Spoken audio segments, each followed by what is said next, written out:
to everyone watching my video from Kingston, Jamaica. I'm just going to take my mask off. Okay. Buffy, you can take yours off too, so we can be seen clearly. Yes. So, thank you for tuning in. It's Michelle Thompson, social worker, spiritual counselor, guide, and just overall lover of Jamaica. Today I am going to talk to you about whatever. I have here with me my yoga teacher and my yoga instructor. Her name is Buffy Campbell, and together, as I said, we'll talk about anything pertaining to yoga, Christianity, and Jamaica. Okay, so we will begin. So hi, Michelle, how are you? I am good.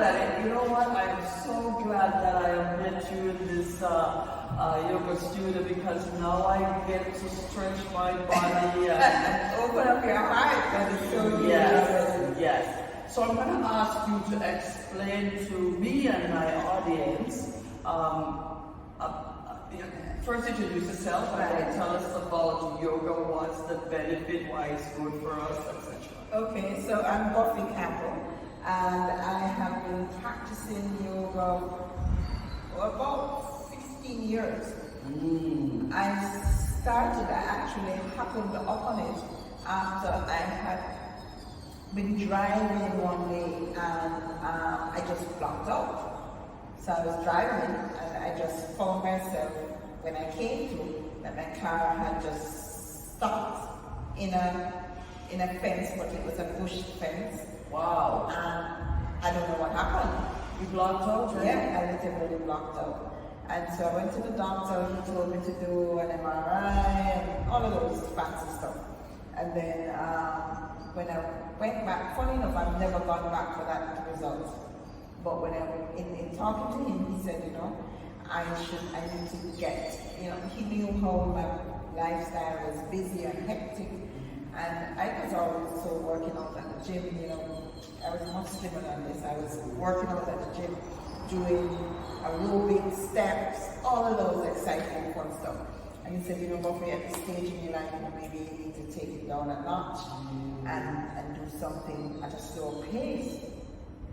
Slow pace? How does one do that? So Saturday, on a Sunday, just like this, I found myself at a yoga studio, Shakti Mind Body Fitness. It's by Bedford Park. But it's no longer there. But my dearest yoga teacher, Sharon Fiani, whose birthday was yesterday, by the way, she had the studio, which was a beautiful offering to Kingston. And I went there one Sunday. She wasn't teaching on that day, but Mega, who was teaching, is the most gentlest person. And she just introduced me gently to this practice of yoga. And for the first time, I actually felt at peace. Wow. You felt that. That's what it does to you. Yeah. Really And I was like, I didn't have to take anything. I didn't feel like at the end, sometimes when you go to work out, you feel like somebody beat your back. Tell me about it. So I didn't feel that way. And then I started to go more frequently, and it did so much good for not just my body, but just mentally. And so yoga, is that over 10 years ago? That's been like over 15 years ago, but like maybe about 3 or 4 years into practicing. I was like, because I'm a giving person, and I was like, no, this thing is too good that I cannot learn how to do it so that I can share it with someone else. Yeah. And so that's how Sharon did a yoga teacher training in Jamaica, and she invited me to she said, Buffy, I think you should join this. And at the time I couldn't afford it, she offered me a scholarship. Yeah, so I was able to teach it, to learn it, so that I could impart it. Could I just interject right here? Because I just did a series on going with the flow for your life. Yes. You see how one thing led to another, and here you are. Yeah. You never knew when the doctor said, oh, you gotta take it slow, take it slow. Yes. You probably felt like at first, oh, maybe I gotta go, let's take some time off from work and just be at home. Not realizing that you will incorporate Something yoga. else. Yes. Into my life that actually has helped me and has helped me to help others.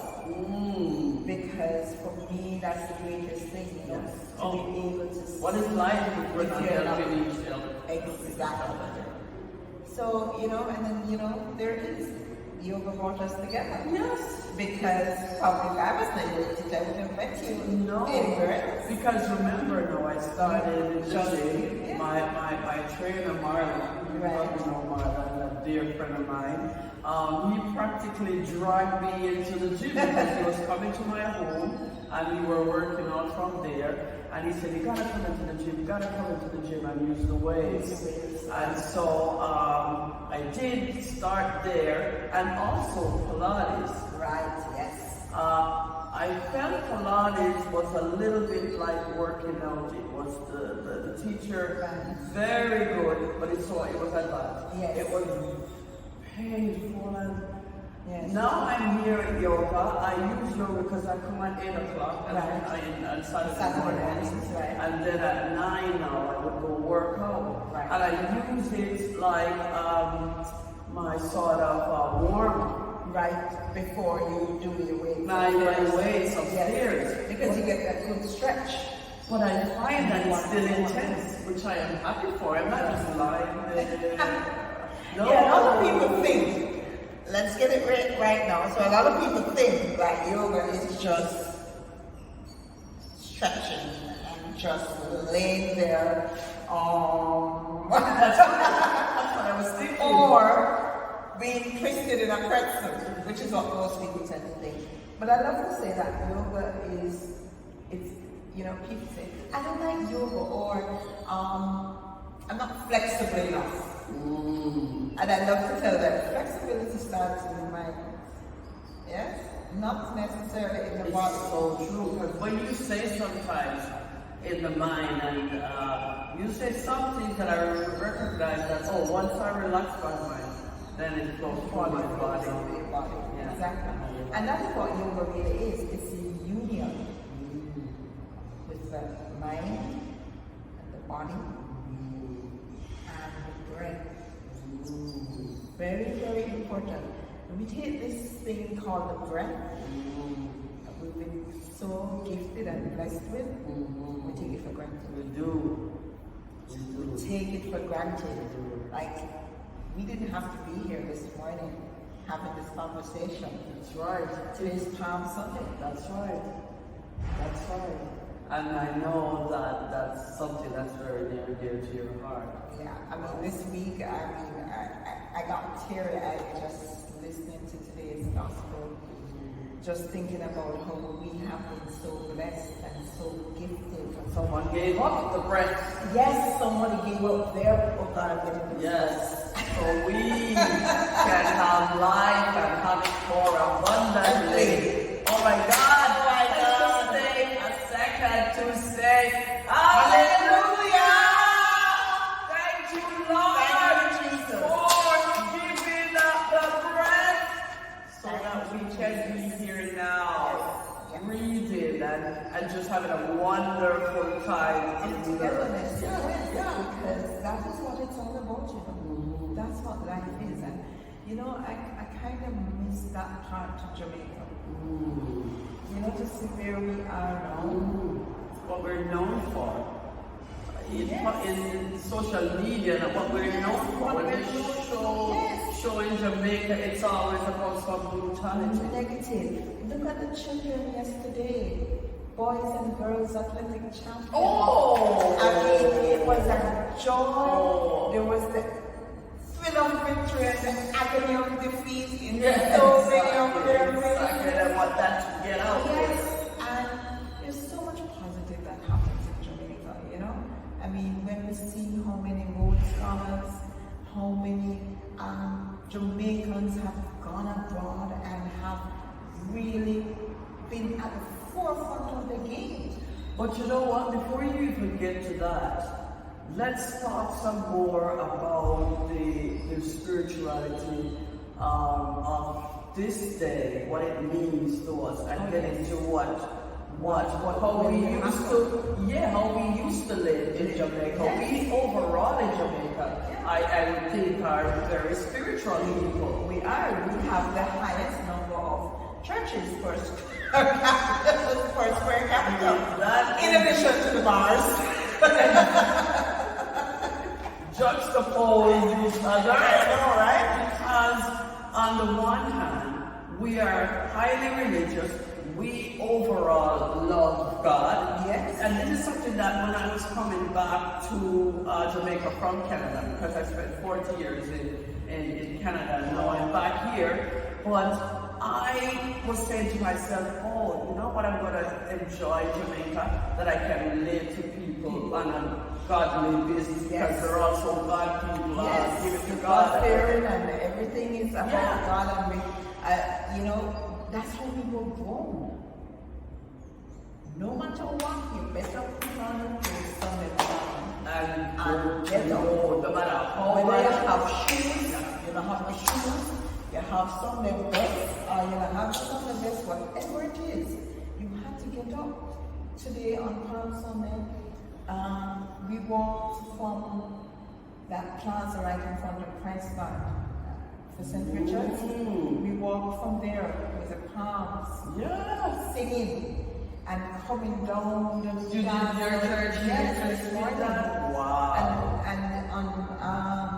And a lot of churches would have done it more than now. Because of the pandemic, or because people are just not wanting to walk on the road, But all of that is in an effort to glorify God, to show Him. Don't even let me get into a lot of people don't want to do things, but they say they are Christians. Yes, and they want to see. Like one of the things that we say while we go on the road too is so that people can see. Because a lot of people won't come into the church, but they are outside on the sidewalk, they're out on the roadside. But yet still we want to go and jump carnival. We want to go into the clubs. We want to do all those things, but and then when things get the worst, that's when you want to on the Lord. But do we have a relationship with Him? Are we ashamed of the Lord? Yes. A lot of people, I tend to think, we don't realize that it is through Him that we live and breathe. You're that breath again. In Him we move and breathe and have our being. I mean, it's just amazing how He walks through our lives. If we allow Him to open up ourselves to Him, He will. I'm sorry I didn't learn about the fact about putting everything at the foot of the cross and leaving it, because let me tell you. And you know what though? Even when you do know, the best thing about being a Christian, like you really, that is a Greek scan, but you really know the Lord and you have a relationship with Him, that sometimes, yes, we put it at His feet, we lay it in His hands, and we take it back, but we don't take it back for long. Yes. And the Lord in His goodness and His mercy, because He was human. Yes, so He knows that we will say, Lord, I give this to you, please help. And then we say, take the pillow and take a case and give me the pillow. Yes. You remember that? Yes. We will say, yes, take it, and at the same time we're going to stop worrying about it. Yes. But we should just trust. But that comes from relationship. Yes. That comes from knowing the Lord, who He is to you, and who we are to Him, and who we. Very, very important. Who we are to Him. Because, I don't know when we got to the point where we thought that God was this ogre. This school. I know, right? School and church. I went to a Catholic school and I was here. Yes. And you were so afraid.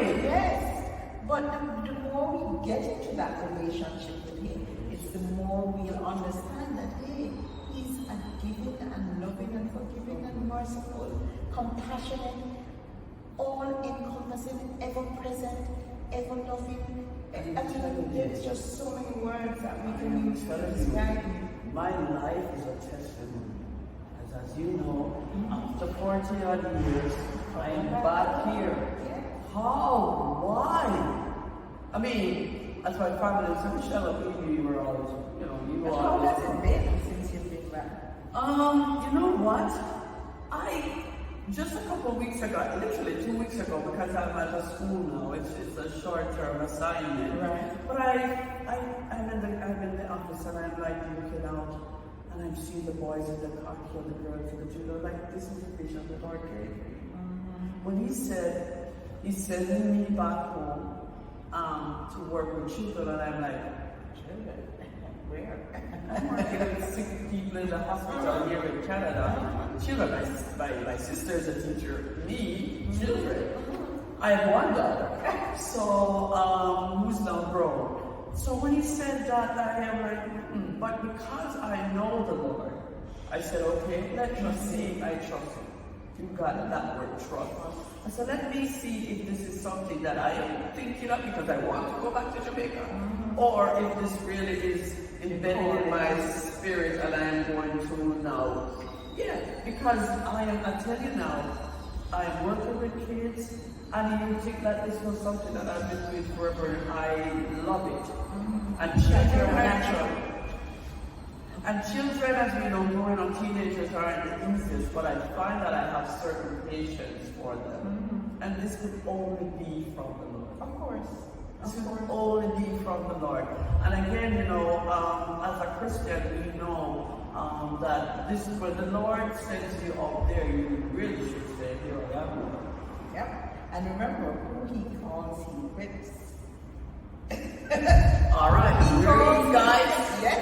He provides. He provides. So I'm not, and people will say, you came back here, aren't you afraid? Are you brave? Are you bold? Because I'm walking in the Lord's footsteps. He is guiding me. I am like, it's not you of your own. No. You are strengthened by him, and he always guides you. He's not going to guide you in the wrong way. He's going to guide you because he has a divine plan that goes with those size. What size you wear? 9. Really? Just look like that. Yeah. Well, those size feet, he has the steps already planned Already. And so it is just his will. That's what he wants for us to step into our own purpose. Already. Step into it. So that is a good thing. And that's what our children need right now. Our children need that so much. So thank you on behalf of the children. Thank you. Following the Lord's guidance and trusting him, because And I know I can't fail because he is guiding me. I don't worry. Like I don't have my big money, right. But I know who's have the big money. Yes. Who have the big money. So I know who's I am and who have the big money. and who he will guide you to.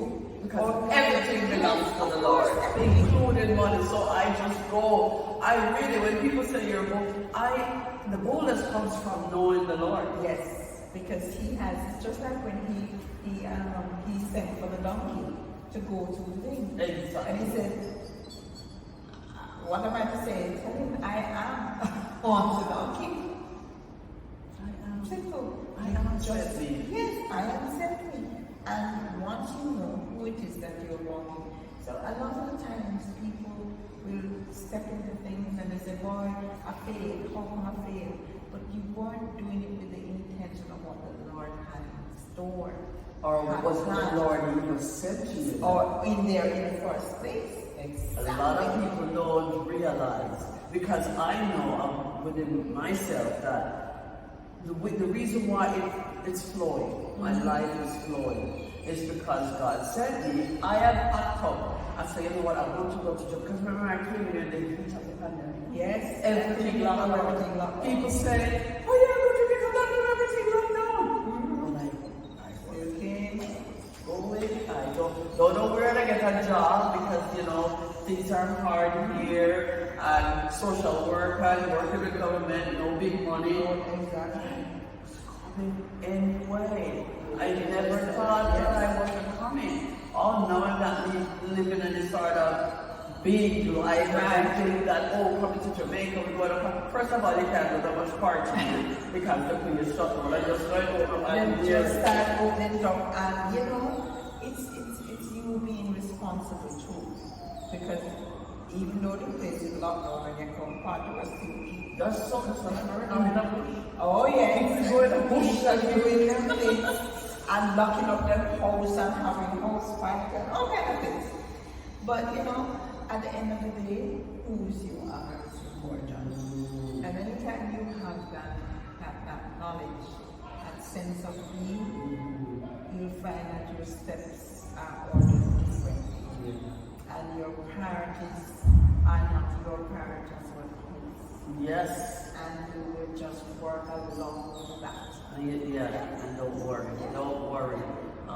You know, it's funny that even Christian people will, you know, see that they worry for me, yeah. And to myself, I'm like, I trusted the Lord. You know, I trusted the Lord. And so this is what I want to say. We're gonna take a break here and start again. Yes. But I just want to tell people, like, when you're trusting the Lord, you really don't have anything to fear. Because where He guides, He provides. What He orders, He pays for. So in your life, whatever you're lacking, if you know whose you are, right? Because right now, me and my sisters, we have a prayer warrior. It's all four ladies. We call ourselves Daddy's Daughters, and we meet on Zoom. Because the only one up here, they're still in Canada. And we meet on Zoom every Sunday morning around 7 o'clock. And so, even though I'm not going to church, the physical building church, I am church, of course. So we still have our, right now we're in yes, we still will be at it for 2, 3, maybe 4 hours in the morning, just talking about the scripture, like we're in Acts now. We'll talk about the scripture, but then we'll find ourselves drifting to how the scriptures apply to our life. You know, and because it doesn't change. Oh, it's okay. intricately woven. Oh yes. And so I just want to tell everyone out there to seek the Lord, whatever concerns you may have, whatever doubts and fear you may have, seek the Lord, okay? And in the meantime, if you've been enjoying what you're hearing, please like, share, comment, and subscribe, and we'll be right back. Thank you.